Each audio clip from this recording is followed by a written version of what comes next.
because Yeah, I see that. already you did some very important notices about physical being, because I think that physical exercise and how you are fit physically Yeah. is relevant core to what you achieve in the mental space, in the 100% agree. yeah. So I'm happy to welcome Erik within my recording. I was looking forward to this meeting for a while because I wanted to. You are one of the top people who I wanted to take interview from. Oh, very kind. Thank you. And Erik is my guest today, and I had an opportunity to have a coaching call with him about a month ago, and I think that you gave me some energy, some insights, and some cues, apart from a few posts in the community where you shared your business experience. So today I want to ask about about who you are in your own words, and what is your journey at the moment, what drives you at the moment, and what is your background. Yeah, beautiful. Well, thank you, Oleksandr, for having me on, and I'm honored to be here. It's been a pleasure to get to know you at AAA Accelerator, and the brief time we've had together, and really to be a part of this incredible community. My journey, it starts very young, probably, is the best way to say it. I was actually raised in a business home. So my parents started businesses. My father invented financial products and was a master. He's still around, I guess, is a master salesman. My mother has since died and gone to be with the Lord. She was a chief operations officer and very tech forward. I'm a copywriter. Obviously would grow into becoming kind of a master copywriter and marketing guy. Also headed up our sales team at some point. My brother's a financial advisor. My sister's an accountant. I have 3 sisters. We all became kind of a C-suite. And over time, what started as selling life insurance and my dad's first job grew our family into 21 companies, $450 million. Life insurance, health insurance, dental insurance, short-term disability insurance, and then eventually K and fully managed financial products, third-party administratorship, and eventually educational staffing, which was our largest, kind of developmental product at the end. In the midst of all of that, I have a natural gift for music. Our family loves to celebrate very much, and so found out very early I was accomplished in music as a vocalist, signed 3 different record deals over my career, ended up owning a media company, becoming a published songwriter, all of this. So I ended up signing, I'm going to move you back over here so I can see your handsome face too. So yeah, I signed a record deal when I was 14, started to tour in the midst of growing these family companies and all of this. The Lord was very kind. I signed 3 different record deals over my career. The last one was with myself because I developed a publishing company, media company, and we toured 147 stages a year for 29 years average. I retired with COVID, and I have songs published in jazz, hip-hop, country, rock, classical, all various styles. And I say all that just to say, my kind of power play is being able to appeal to people, whether it's in marketing material, sales, or songwriting, public speaking. Of course, I do that now. To just communicate with words and try to help them understand ideas that can otherwise be complicated. In a business context, it's usually helping them memorize our offer or helping them make decisions in a very logical way, but also in a very meaningful way that help them choose the path that's best for them, which is kind of how I describe sales. I don't think of sales as convincing somebody to buy something they don't want to. I think of it as helping them make a wise decision that's going to benefit their future. Sometimes that means buying our product, especially in the insurance space, the financial product space. It's a little more easy to compel the need for that for almost every person. Anyway, it's been a journey. So I retired in 2020 from music when COVID kind of shut the world down, and enjoyed the long break and was just looking for something to do next, not out of boredom, but just out of purpose. I started a nonprofit coaching company in the States that's maybe you call that a charity in other places, but it's a business that doesn't make money. It's there explicitly to just help and serve people, and helping to coach men in particular who have hit kind of a midlife moment. Maybe they've been successful in some area, business or athletics. We have a lot of country music artists and athletes here in Nashville, and just helps to get their life back on the road from a faith position, and then eventually to grow their influence at home and at work. And so started that in 2021. That has gone incredibly well. It's called Take the Hill. Actually, I think the back of my mic plate has Take the Hill on it. I do my podcast from here in the studio. And then, Take the Hill is and then AI came along in my life, and I got into the AI space probably in 2024 sometime. Just realized what what was going on. And man, I was a slow adopter. I was an early adopter, but I just was not in the space paying attention. So I felt like a late adopter by the time I got into it, but it's gone really well. And then quite accidentally, I had a friend who is a very powerful man ask me if he could buy some time to talk to him about AI just as a friendly consult. And then it became a full consulting deal. And then I was building AI solutions for he and his company. I still continue to do that. And then in the process of learning how to do that, of course, I meet Liam Otley, not personally, but his videos on YouTube and his team. And they said, hey, we're looking to hire some business coaches in this space. And when I applied, of course, the coaching position I applied for was no longer available, but they were looking to start a business in general. Instead of like a cold email coach or a brand development coach, they wanted a business coach, but somebody who had been in the game a while and had some pretty significant experience. And so I did not know that at the time. And they just reached out and said, man, based on your resume and what you've accomplished in your storyline, we'd like to have a few more conversations and consider if maybe there's an opportunity for us to work together. And so that took us about 2 months to arrive at an agreement, but here we are. And I think I met you in my first few days, Oleksandr. So you were in the very first week of coaching calls that I took. So it's been a really neat journey these first couple of weeks. And where I'm at personally right now is I'm 48 years old, just turned last week. And congratulations. Thank you. And at the same time, this coming Wednesday, my wife and I will celebrate 20 years of marriage. We have teenage kids, and I'm at a position now where, probably my greatest joy is helping other people figure out what's really inside of them. Get that out there, whether that's through business or art or family, whatever it is, but I would call that being fruitful. And then I want to help them multiply that, right? And not just add, but multiply, and then ship it.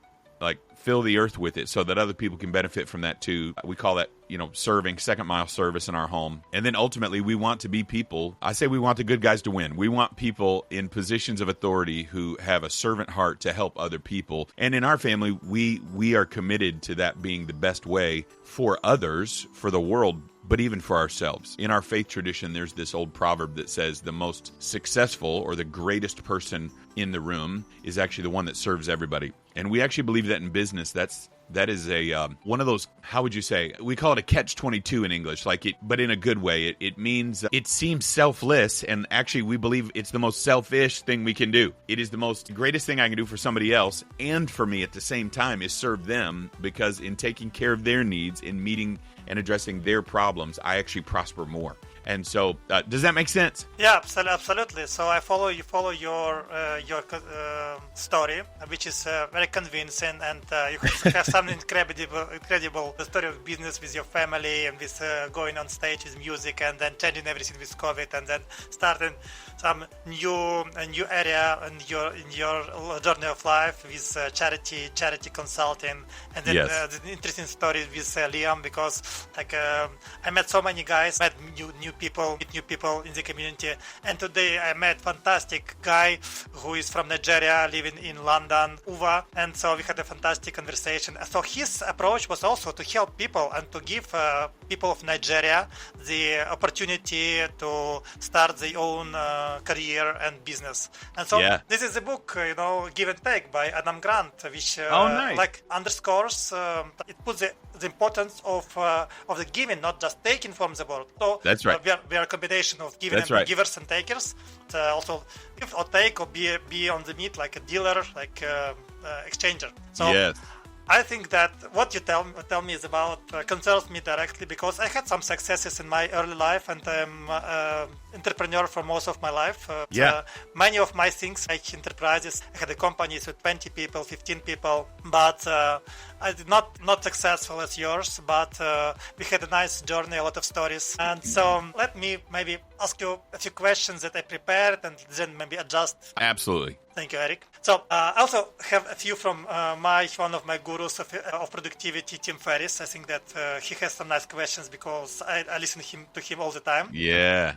Tim Ferriss was a game changer for me. Yeah, and I see most of people who I buy books on Amazon. For example, this book by Peter Attia, he's also one of the people who was recommended by Tim Ferriss, because he takes a lot of interviews and he meets fantastic guys. And Peter Attia is his friend, and he wrote a book about longevity. Yeah, you talking about Dr. Peter Attia? Is that what you said? Yeah, Peter Attia. Yeah, he's wonderful. Yes. He's wonderful. This book by him. If I just listened to their podcast, though, it would be like a full-time job because their podcasts are like 3 hours long. Yeah. And I love it, but I had to stop listening because I'm like, you guys, I can't even get work done. Like, I love it so much. Yeah, so I'm 3 years older than you. Okay. 51. So we have 4 kids, and so we have the same, maybe Brilliant. 3 small kids. Like a younger one is 4 years old, and the twins of 7 years. So we are also this path of. I think we are still young, and I feel like I want to go into the same water again, into this water of entrepreneurship again, and be young fathers. When you are advising the question, when you are advising early stage founders who want to build something big, what mindset shift do you believe is most critical in those first 6 to 12 months? Mind shift. I think it's important for me as well, because I think my mindset is still quite limited, and I don't see the large project. Sure. So the first thing is give, not take. It's serve. So find a big problem and find a business problem. If we're talking about strictly success, you're wanting to grow something big. It is my belief that there's this triangle that I operate in mentally. So, for instance, I'm coaching a lot of startups on here. So I have a lot of people calling me saying, hey, how do I niche down? I know in a bad version of English, they'd say the riches are in the niches, but it's actually niches. But regardless, like the riches are in the niches. And I say they are, but you haven't served enough people yet to find the right problem. A lot of times I meet somebody who's got a great business idea, and I refer to them as a solution in search of a problem. That is not what we want to do. We want to find very costly problems or problems that are annoying to businesses or wealthy individuals and solve those problems. And it's not that we're preferring the rich, it's that we're talking about scaling something that has longevity. So I'll explain kind of the triangles I'm looking for. The first thing is a problem where people that experience the solution have a truly aha moment, or they remark about it, like eating your grandma's cake, like you're like, oh, it's so good, or whatever your favorite food is. If I give 3 people a taste test of the product, I want the one who gives the biggest banger review, who's going to run and tell their friends, you guys got to come try this. Like, that's what I want. I want a solution for a person or a sector that they find it remarkable. I learned this from the founder of the founder of Chick-fil-A, a guy named Dan Cathy.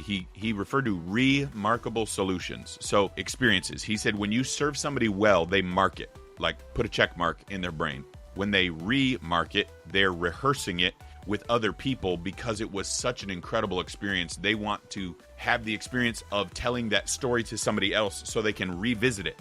He goes, we call that remarking, where they mark it again with their friends or family or what have you, colleagues. So we want to create a remarkable experience with people or with our product or service that sets it apart. So in the scope of people, some people might like it a 5, some people might like it a 7. Man, I want people on the 8, 9, 10 level who are having that kind of experience with my product. On the other corner of the triangle, right over here, I want to find a place where I experience joy in serving them with that product. I do not tell people to seek their passion. I think that's a terrible way to make money. However, I need to be building a business that I necessarily enjoy. So I want to have something that I'm doing that gives me enough joy that I still want to wake up every day and do it.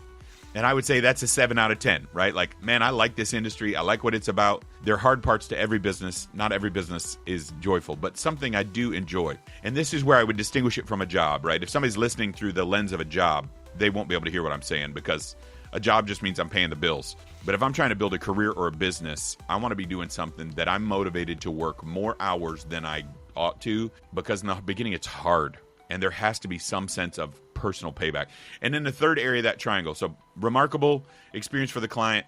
I'm getting enough joy out of it that it's worth continuing. I would say a 7 out of 10. Over here, I'm looking for an 8, 9, 10 out of 10. For me, I'm looking at a 7, 8 out of 10. But then the other piece is that it's a high-ticket offer. And it doesn't have to be in the beginning. I think most things start free and scale from there. But the cap size, the market capacity, and the ticket offer of the price has to be high. Let me give you an example from our own business so that makes sense. When we started, my dad was selling life insurance. That was a big ticket, but it was once a year or once a life cycle. So when they buy the life insurance, there's a payout.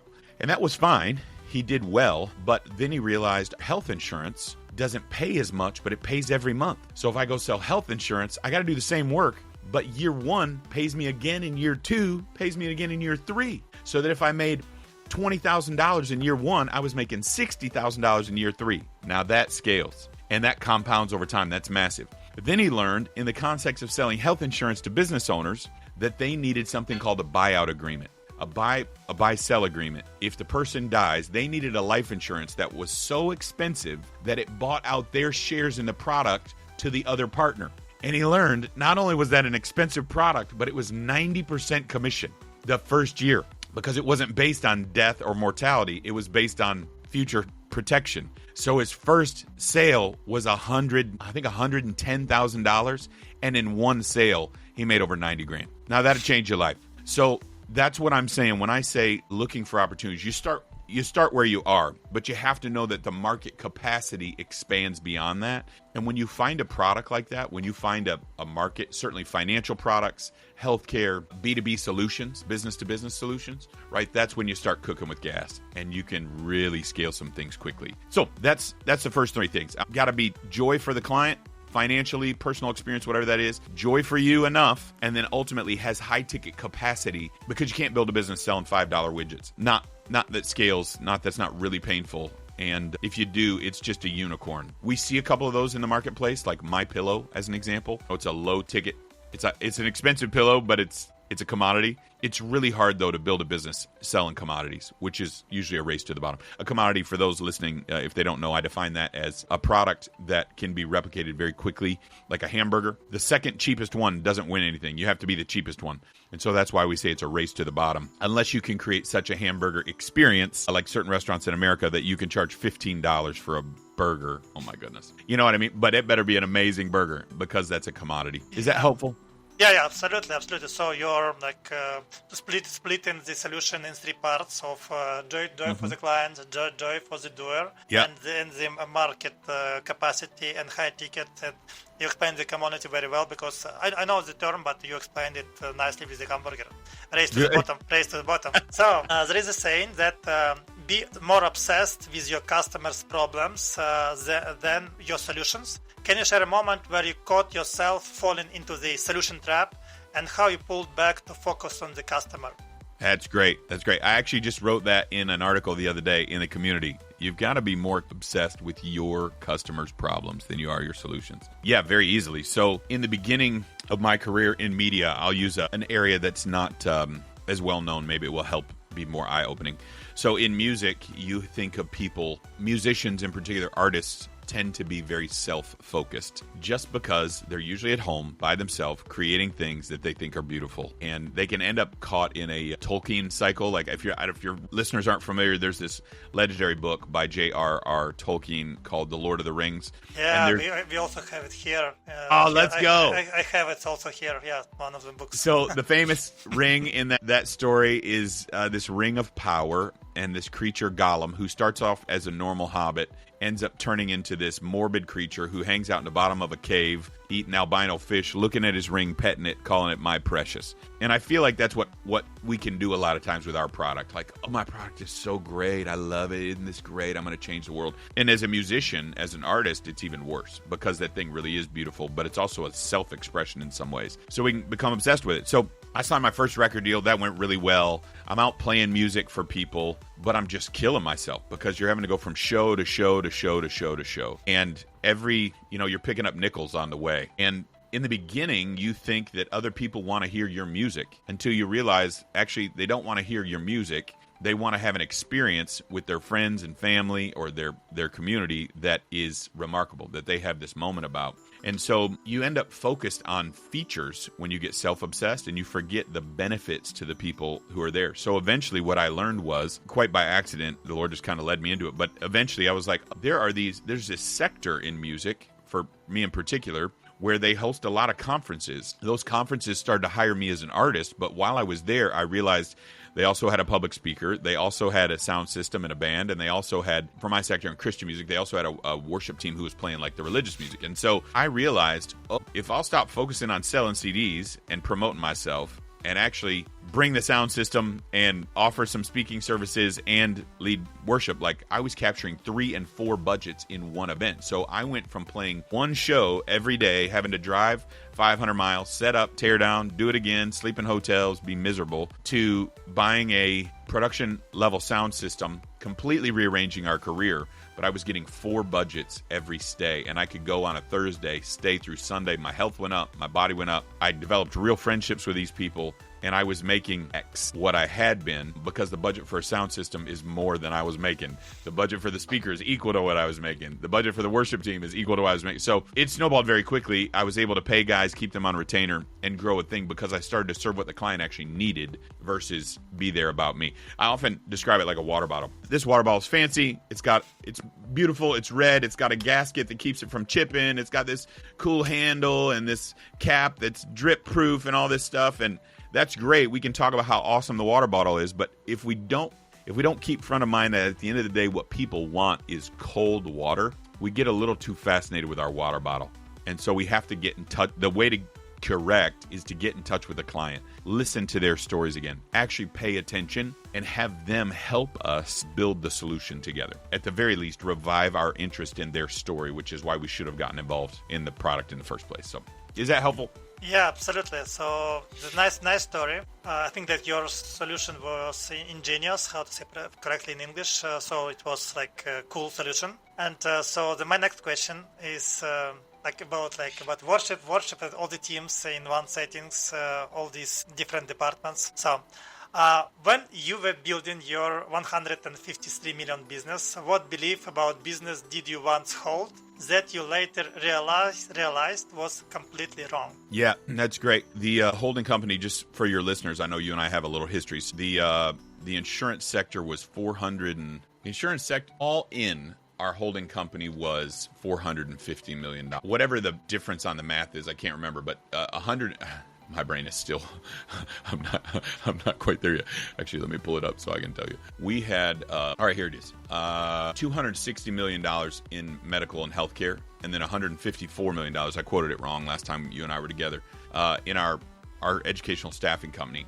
I think the thing that I learned in that process is we had always asked our clients what their needs were, and then went back to try to build the solution. With that product, we went from, I think of problems in 3 tiers. The first one is simple. The second one is complicated. The third one is complex. Simple systems, we can come up with simple answers that are low budget. Complicated systems require a lot of thinking and some smart people. Complex systems you cannot solve on your own. You physically could not do it, because they take experts from multiple market sectors coming together that have no knowledge of each other because they interact at such a different level. When we built the $153 million company, went from 0 to $153 million in 2 years, we did that because we just walked into it accidentally by our habit of saying, hey, is there anything else we can do for you? Is there any other pain point you're experiencing, whatever? And our client responded by saying, you know what, not unless you can fix this. And it was a very... My dad literally turned and said, well, that seems kind of specific, don't you think? And she was like, yeah, but it's a big problem. And so 30 minutes later, we understood there's like, oh, this is a big problem. It's a systemic problem that involves multiple systems. There's no way we could unpack this. And so he just said to this person who was the head of a school district, he said, you know, if we get together, I think we might have the capacity to solve that, but I can't understand the problem without your help. And so we got together with her, and then she invited 16 of her powerful friends who were in a similar position in our state. And what we ended up doing was paying for dinner for 3 months for these folks to come together for 2 hours a night over 90 days to describe to us in detail the pain and the problem, so that we knew exactly what was broken, why it mattered to them, and the words they were using to describe it.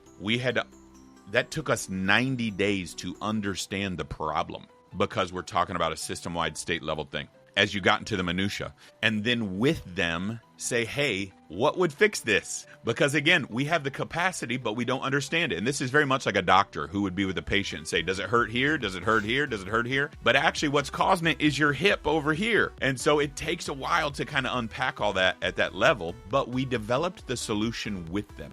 We did not hear their problem and then go invent solutions we thought they wanted. We actually worked with them step by step, used their language to find the problem, their language to describe the pain, their language to build the solution, and their language to sell it to their friends. And so by the time it was done, we said, hey, we can do this. Here's the problem. Here's the solution. We can do this, but it's expensive and we need you to buy it first. And so those two lessons right there. Build the solution with your clients. Don't build it in a vacuum. Serve them. Ask them if this is helpful. And then ask them to pay for it before you do. Yeah. Sell it before you build it. Those two things together, we went from $0 to $153 million in 24 months. That would go on to be $190 million later. But we've hit those first two checkpoints there, and 48,800 total employees signed up for this program. Changed our life, obviously. But the gold nugget there that I just did not understand the depth of was that complex solutions require building them with the partner, with the person you want to serve, and not thinking you know better, but literally getting in the trenches with them side by side and then asking them to buy it first. Don't build anything you haven't sold. That would be a train wreck. That's probably something I would really push on for your audience. I see so many entrepreneurs who think they have a great idea, but they never ask anybody if they wanted it. We commented on that earlier. So they end up building a solution in search of a problem. And I can't tell you how many complicated solutions I've come up with for very simple products that people just didn't want it because the solution in some ways was more of a headache than the problem was. But I thought it was going to be perfect. Does that make sense? Yeah, thank you for sharing. I think that Liam Motley shared in his video that first they had discovery calls and they had evaluation phase for free, but later on they asked for payment. Is that as well? Because otherwise the client they spend a lot of time just understanding the problems of the client without paying. So to have in front is a very important. Yes, and to piggyback, to try to unpack what Liam said in context of what I mean, that 90 days for us was consulting. We just did that for free, just understanding it. But before we actually went to build the thing, then we required payment. And especially in early days, yeah, you're going to do it for free, no doubt. But you're not going to do it for free. You're going to do it in exchange for a testimonial, for a case study. You're going to be very upfront of that. There's always some sort of reciprocity. Otherwise, it's not worth doing. However, then like in the consulting phase might be free, but I need 30% or 50% of the development cost up front. That's what I'm saying. Like you can have conversations, sure, but what you don't want to do is spend months chasing a solution that nobody's willing to pay for. So just for clarity on that. Absolutely. Yeah, absolutely. That's but understand that currently we have a client that we are talking a lot, and we already took payment. We as I understand it, it's a big client for us. Yep. We had 2 meetings per week, 1 week with the founders, and tomorrow we will have a meeting with the founders and the sales team. So to come up with a solution where AI could help communicating with their clients. That is a very important thing for us to understand. For each time we work, and last Friday we had our developer create a prototype of a solution that the founder, in 12th or 13th meetings, he said, what you proposed, what you showed us is what I dreamed about like 2 years ago. Yeah. So he said, that is fantastic. And that our developer said, we can do it because he uses AI also to develop things, but it's a prototype. And this founder said, that I dreamed about this. And if you can do this in 1 month, I will be very happy. So is there a question you wish more founders would ask themselves every morning? For sure. Is my ladder on the right wall? I meet so many people who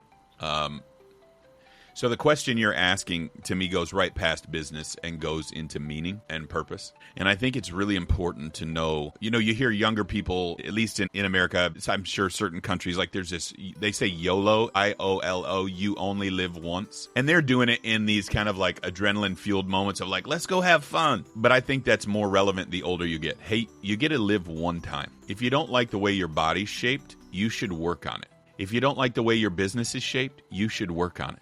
If you don't like your thoughts, you should work on it. I can say this as a guy who's at different times in my career had to check out for a while and say, you know what, I got to go work on my mental health. You know what, I do have to take some time and focus more on my body. The thing I want to say is there are problems for everybody, but Viktor Frankl was very helpful to say we can survive any what with a why, right?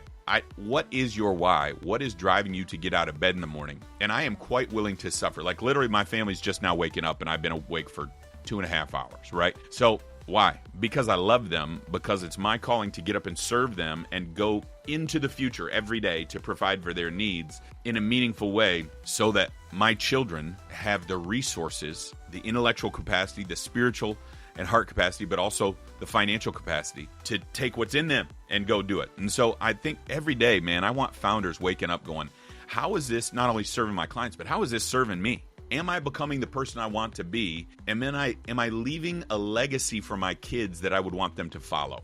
You know, I've heard more billionaires say something similar to what I'm about to tell you, that rich people have a lot of money. Wealthy people have legacy. I remember hearing a show not so long ago, probably in the last year, where there were these young startup kids and they were interviewing a billionaire. And they said, hey, how do you find wealthy? And the wealthy rich thing, you can flip that either way. I think of wealthy is having a lot of money. I think a rich is having stupid money, like more money than you'd ever spent. He said, oh, wealthy, I define that as family. And they were like, you know, they were looking for a number, a dollar number. And they said, well, how do you define rich? And he goes, oh, that's when your kids are raised and they still want to be your friends when you're an old man. He goes, guys, don't get confused. It's not about money. Money comes, money goes, you lose it, you gain it. But at the end of the day, you're going to die. And you need to make sure that your friends and your family still like you, still want to love you in your old age, because at some point you can't go see them. They need to come see you. At some point, you want those grandbabies to run up in your lap, you know? So for me, is my ladder on the right wall? Am I leaving the kind of legacy of the person I want to become? And am I building the kind of life later that I will be able to harvest the fruit of and enjoy my later years? Health things happen. I get it. Like, we can't control all the variables, but we can control if we're an obsessive jerk who works 400 hours a week. We can control if we're building a kind of company that makes us bitter or more of the kind of guy we want to become. So Yeah. Thank you. That was insightful. And you mentioned Viktor Frankl. That was one of my favorite authors since the reading of Stephen Covey, 7 Habits. And then he quotes a lot of Viktor Frankl. So I read all of his books, including In Search of a Meaning from the concentration camps. That changed your life. And as you see, to be in the trenches with clients in Ukraine has a double meaning, because here I can't even imagine. We have real trenches now here a lot, and even here we had like go to this forest and have, because when they attacked in the first months, all the partisans, all the local people, they made trenches even near our house, and we have some remnants of the rockets. So here, this is the double meaning here. But I want to, because we don't have much time, I think we have 10 minutes for this. I want to have some 4 meaningful questions from Tim Ferriss, actually. So the first one. I'll keep my answers brief so we can get through them all. Okay. If you could put one quote on a billboard that every entrepreneur would see daily, what would it say and why? Yeah, let me tell you exactly where it's from. So it would be this ancient Hebrew scripture it's a random book of the Bible called Habakkuk, but it's chapter 2, verse 2. It says, write the vision and make it plain so that those who read it can run. The reason I would have every entrepreneur read that every morning is because I read it every morning. And the reason people don't accomplish the things they want to is because they don't have clarity. If they do have clarity, they lack self-control, and that's a totally different problem. I believe one of the reasons we get confused, which is how I make my living as a coach, is people don't know what to do next. And if they do know what to do next, they doubt it because they're afraid. And so a lot of times I meet with people who have clarity and they don't have courage. And so I can help with that. Like, that's a different problem. But most of the time, people don't have clarity. They can't communicate with clarity to their customer. They don't know what problem they're solving. They don't know why they're solving it. And they're not sure what they want to be building. And so when they wake up every morning, they have 500 things to work on and no way to value the most important thing. I believe, Dan Martell says 95-5. 95% of our income comes from 5% of our solution. Mathematically, he's actually working with something there called Pareto's Principle, where 80% of our profit comes from 20% of our work. But Pareto's Principle is infinite. So 80-20, when it's applied to the 20% of our work, is actually 64-4. That means 64% of all the income we make comes from 4% of our efforts. So the goal in writing down the vision, making it plain so that those who can read it and run, would be like, when I wake up every day, especially as an entrepreneur and founder, there is no time for me to work on these other things. I must work on the 4% of things that's going to yield 64% of my profit, because if I just double that and make 4% of my day 80%, I have 128%ed my income. And you only have time in a startup to focus on cash-producing activities. You do not have time to do your books. You got to do that on the weekend. You do not have time to tweak little bitty things, like good enough to move on and go. Wake up every day, remind yourself of what you're actually building, know what it is with clarity, and run, man. You've got to be in a hurry. Sell it before you build it, but know what you're building so that, what was it, maybe it was Einstein said if you gave me an hour to solve the problem, I'd spend 55 minutes thinking, or if you gave me an hour to create a solution, I'd spend 55 minutes thinking about the problem. I think that's it. Spend your time focused. What am I trying to build? What does this look like? You don't have to have all the answers, but you need to know what the end vision is so that you can reverse engineer it in steps. And once that's clear, I mean, I can't show you how many charts and diagrams are on my wall. I've got a system for everything because I don't have time to get back on board with myself every time I do my finances, every time I'm creating a solution. Like I literally have a manual on my desk. It's called the cookbook. This is the recipe for every system in my life. When I record a YouTube video, I don't spend time thinking about it. I just go, I did before, I've written it down, I open it up, click, click, click, click, click, record, go. Like finances, click, click. Well, finances I farm out to somebody else at this point. But you know what I'm saying? Like clarity wins. Yeah, thank you. I think that Dan Martel is also on my radar for the last 1 year, Dan Martel. Mm-hmm. And so also another quote is Mahatma Gandhi is, if I see very complicated and busy day ahead of me, then I don't do 1 hour meditation. I do 2 hour meditation. That's exactly right. It's true. It takes that kind of clarity to be that precise. Yeah. So what's one purchase on $100 or less that has most positively impacted your business or personal life in the past year? In the last year, that's a great question. That's fun. I bought a very cheap ring. This is not going to make sense to anybody else. I'm very much on reminders, like little things in my life that every time I see them, they remind me of something bigger. So I have a little ring that I wear. It's a signet ring. A signet ring is an ancient symbol of signature. It's where we get that. It represents the authority entrusted to somebody. And for me, this is a transition year in my family where, in a lot of ways, I'm stepping into my father's role to lead the family. And it's a small reminder constantly, all day long, that I am endowed with authority to change things. And I wish people, founders, startups, even from their early days, realize they have authority. They get to choose the kind of person they want to become in a lot of ways. They get to choose the kind of company they build. You're hearing it from me, the stuff we just said about Gandhi and all this, like at least 90% of the game is right here. Sales, it's right here. Confidence, it's right here. It takes reps and all that, but if you get your mind right, then you just got to obey yourself. You know what I'm saying? So that's probably not the solution people are thinking of, but something that I can wear that reminds me of who I've agreed with myself I'm going to be. That's probably my greatest $100 or less purchase. Yeah, thank you. Thank you for sharing the deep answer, because mine would be like from last year I bought home sauna from $100 from China. And really, it's so relaxing. So twice a week I go for half an hour and I'm completely relaxed. So it helps me a lot. Yes. It's $100. Yeah, we just bought a red light therapy thing in our house too. That's been really helpful. Anyway. And another one is continuous glucose monitoring. I bought from China and it helps to record the glucose. So maybe last question, because we have only a few. So when you feel overwhelmed or unfocused, what do you do? Yeah, I take a walk and pray. That's pretty easy for me. I'm a very faith-based person. Like there's no part of my being that's not faith-based. So I take a walk and pray. I shut the noise down. I've got little habits that help me with that because I got a little tweaky a couple years ago. So like an hour before bed, my phone turns into a brick. It doesn't light up. It doesn't give me notifications. We don't use screens in the evenings. But when I'm overwhelmed and I'm freaking out, I put on my walking shoes and I hit the pavement. I need space, to think and to vent and to pray. Seriously, just to reassign myself. Like meditation, however you want to frame that for people who aren't in a faith tradition, to spend time observing, okay, what's freaking me out? My favorite visual about meditation is sitting on a bench on the side of the road of your own mind and watching the cars, the traffic in your brain pass by, and just being able to figure out what those cars are. Okay, that's a blue sedan. Okay, that's a black truck. That's a whatever. And just calming down.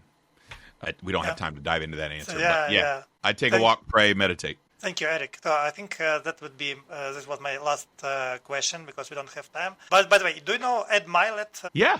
Because I think that, I hear him a lot, and when listening to you, have some alignment with him, like Yeah.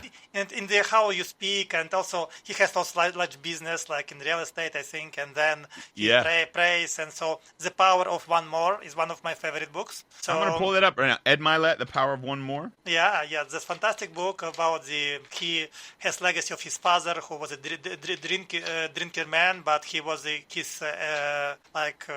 best man of his life. So nice stories. So thank you, Erik. Absolutely, Alexander. My pleasure. And look, we can do this again anytime.